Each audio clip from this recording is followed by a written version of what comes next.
Russia's special forces are on the front line of protecting their country from terrorism at home and abroad. Only the fittest, the strongest and the best can earn the right to wear the Spetsnaz Crimson Beret. RT's Marina Finoshina went to meet the latest recruits, hoping to receive that honour. It may look like a scene from a Hollywood blockbuster, but these special forces are very real. These young soldiers, part of the country's internal forces, are preparing to meet any threats their country may face.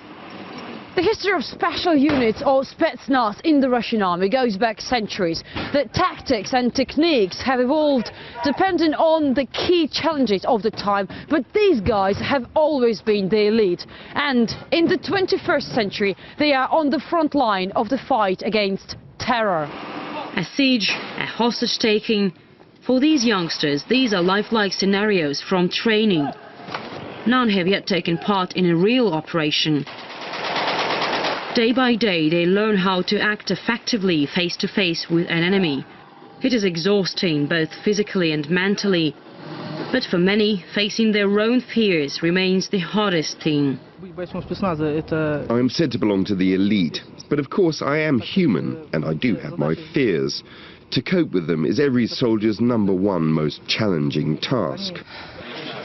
Lieutenant Colonel Andrei Furayev is here to help the young boys deal with that.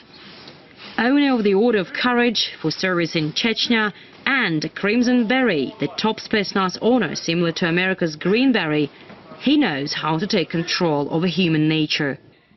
Many sportsmen come to us and fail.